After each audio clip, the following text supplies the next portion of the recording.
رسول خدا صلی اللہ علیہ وسلم کا جو ارشاد گرامی ہے کہ اس سحری میں تمہارے لیے برکت ہے، اس برکت کا مفہوم کیا ہے؟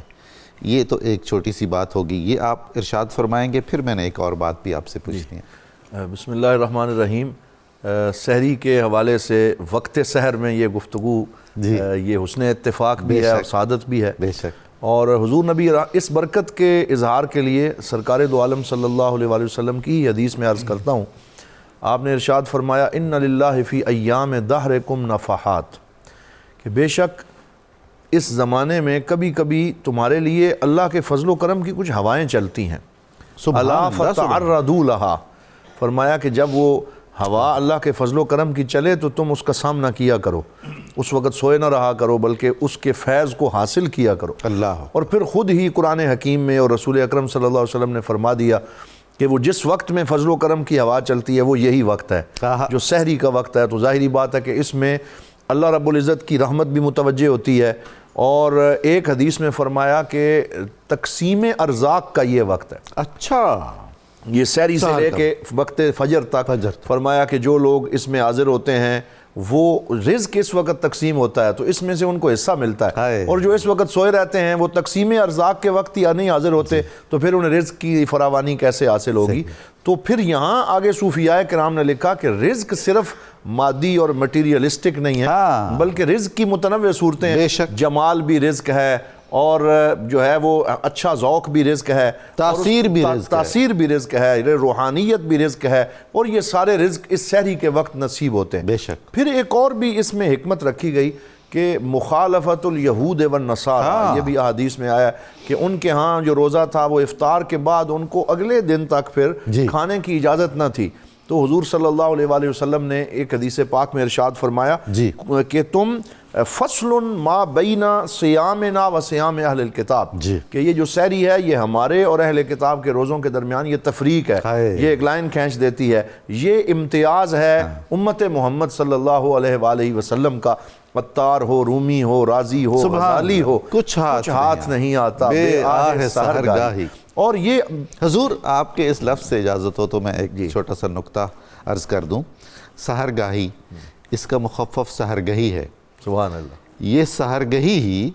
پنجاب میں سرگی کے نام سے رائج ہے۔ کیا بات! اور اس کا اوریجن وہی فارسی ہے۔ اور یہاں مجھے بھی ایک بات یاد آ گئی، یہ بڑی خوبصورت آپ نے یہ المام اور اشارہ ہے کہ یہ جو سرگی ہے اور یہ جو نور پیر دا ویلا، ہمارے بزرگ کہتے ہیں یہ نور پیر دا ویلا ہے، اور اس میں علامہ جلال الدین سیوطی رحمۃ اللہ تعالی علیہ نے بہت خوبصورت بات التنویر فی مولد البشیر النذیر اس میں لکھی ہے۔ آپ فرماتے ہیں کہ اللہ رب العزت اگر چاہتا تو اپنے حبیب پاک صاحب الاولاق صلی اللہ علیہ وآلہ وسلم کی ولادت کا کوئی اور وقت بھی مختص کر سکتا تھا، ظہر کے بعد، مغرب کے بعد، عشاء کے بعد، لیکن اللہ رب العزت نے اس وقت کو ولادت کے لیے بھی حضور کی منتخب فرمایا۔ یہ وقت تو پھر وقتوں کا بھی سردار ہو گیا، کیونکہ رات کے اندھیرے چھٹ رہے ہیں، صبح کا نور شروع ہو رہا ہے، اور وہ نورانیت کا سردار اسی وقت میں ظہور پذیر ہوا۔ تو اللہ رب العزت نے میلاد منانے کی بھی یہ ایک صورت بنائی کہ ہر روز اللہ تعالیٰ پہلے آسمان پہ تجلی فرماتا ہے کوئی مانگنے والا ہے، کوئی رزق کا سوال کرنے والا۔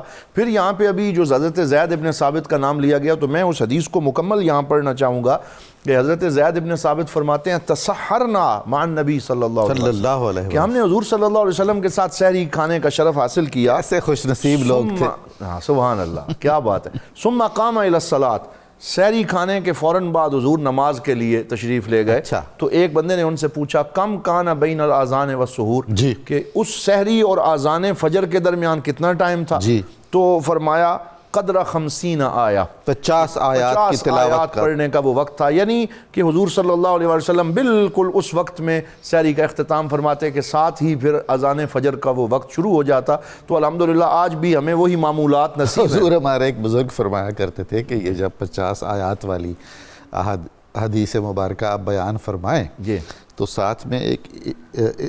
تشریحی نقطہ ضرور اور تفسیری نقطہ ضرور بیان کریں سبحان اللہ کہ متوسط درجے کی آیات، متوسط، یہ نہیں اگر وہ طویل آیات 50 وہ طوال پڑھی جائیں، مفصل نہیں ہیں، وہ قصار والی ہیں، وہ مختصر ہیں، اور بالکل آپ نے بجا طور پہ اس کی طرف توجہ دلائی۔ پھر ایک اور حدیث پاک میں یہ عرض کروں گا، عبداللہ ابن حارث رضی اللہ تعالیٰ عنہ صحابی رسول ہیں، فرماتے ہیں دخلت علی رسول اللہ صلی اللہ علیہ وسلم فی وقت سحر، میں جب سحری میں آیا تو آپ سحری تناول فرما رہے تھے تو آپ نے فرمایا انہا برکۃ اعطاکم اللہ ایہا فلا تدعوہ، کہ یہ برکت اللہ نے تمہیں عطا کر دی ہے، اب تم اس کو نہ چھوڑو، سبحان اللہ، بلکہ تم اس کو حاصل کر لیا کرو، سوئے رہو، ایسا نہ ہو کہ تمہاری تھوڑی سی غفلت کی وجہ سے وہ برکت جو اللہ تعالیٰ تمہیں عطا کرنا چاہتا ہے۔ اور پھر جیسا کہ آپ نے بڑا خوبصورت انداز میں شروع میں اشارہ کر دیا کہ اس کا مطلب پیٹ بھرنا نہیں ہے، بلکہ اس کا مطلب ہے کہ بے شک کھجور سے ہو جائے تو ایک دودھ جو ہے اس کے گھونٹ سے ہو جائے، ایک پانی کے ساتھ ہو جائے تو وہ برکت انسان کو ضرور اس میں حاصل ہو جاتی۔ اور اسی طرح تقویۃ للعبد علی العبادہ، کہ یہ اس نیت سے اگر سحری کی جائے کہ مجھے عبادت میں تقویت حاصل ہوگی اور میں اللہ رب العزت کی بندگی کو بہتر انداز میں سر انجام دے سکوں گا، زیادۃ فی النشاط، یہ بھی اس کی برکات میں لکھا گیا، انسان کے انبساط میں، اس کی ایکٹیونیس میں، اس کے بدن کی چستی میں اس کی وجہ سے اضافہ ہوتا ہے۔ اور ایک اور اصول یہاں فقہاء نے جو بیان کیا، لا ضرر ولا ضرار، کہ یہ شریعت اسلامی کا مزاج اور قاعدہ ہے کہ شریعت اسلامی اپنے ماننے والوں پہ کسی طرح کا نقصان یا بوجھ نہیں ڈالتی۔ تو اب اگر یہ سحری کا وقت نہ رکھا جاتا تو پھر یہ ہو سکتا تھا کہ کوئی کہتا کہ یہ تو جب گرمیوں کے روزے ہیں تو یہ بہت لمبے ہیں، تو اس میں شریعت نے رحمت کے پہلو کو بھی پیش نظر رکھا، اور یہ لا ضرر ولا ضرار کا وہ قاعدہ بھی ہے جس کو۔ اور آخری بات میں یہاں یہ عرض کروں گا کہ دیکھیے وہی بات جو قرآن حکیم میں اللہ رب العزت نے سرکار دو عالم صلی اللہ علیہ وسلم کے بارے میں فرمائی کہ ان اللہ و ملائکتہ